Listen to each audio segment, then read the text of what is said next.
स्त्री 2 हा मूव्ही जो आहे मित्रांनो, मी काही दिवसांपूर्वी बघितला होता. फक्त रिव्ह्यू मला सांगायचा राहून गेला.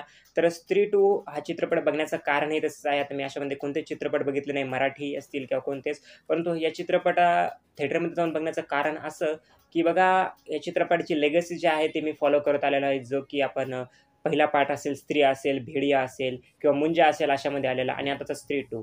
त्यामुळे मी हा चित्रपट बघितला, आवर्जून बघितला. कारण की अगोदरचे सर्व पार्ट्स मी बघितले होते. त्यामुळे हा पार्ट तर मला बघावायचाच होता. तर ओव्हरऑल जर सांगायला गेलं तर आउटस्टँडिंग मी असंच म्हणेल. कारण की एखाद्या चित्रपटाचं जर आपल्याला सेकंड पार्ट आणायचा आहे, तर त्याची लेगसी ती जी पहिली लेव्हल होती, ती मॅच जी आहे, ते करावी लागते.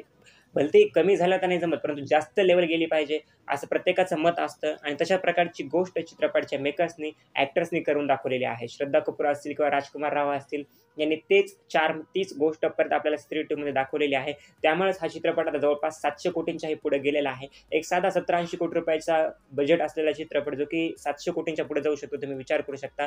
जे की मराठी चित्रपटांमध्ये सैराट आणि मला वाटतं की बाईपण भारी देवानी करून दाखवलं. तशाच प्रकारची गोष्ट आता हिंदी चित्रपटांमध्ये स्त्री 2 ने करून दाखवली मी असं म्हणेल. चित्रपट खूपच चांगला आहे बघा. जी सरकटा नवीन भूमिका आलेली आहे. त्यासोबतच स्त्रीचं देखील एक टाय अप आहे आणि त्यासोबत भेडियाचा कॅमिओ देखील आणि मेन म्हणजे अक्षय कुमार या चित्रपटामध्ये आहेत का नाही, हे जर तुम्हाला जाणून घ्यायचं असेल, तर तुम्ही देखील एकदा थिएटरमध्ये भेट द्या. तुम्ही जरी फॅन असाल स्त्री युनिव्हर्सचे, तर तुम्ही देखील एकदा जाऊन थिएटर्समध्ये बघा आणि जो आता गणपती बाप्पा यांचा जो पिरियड आहे, त्यामध्ये तुम्ही एकदा जाऊन चित्रपटाला भेट देऊ शकता मी असं म्हणेल आणि तुमचं मन जर असेल, तर मराठी चित्रपट तर आहेतच मग बघण्यासाठी.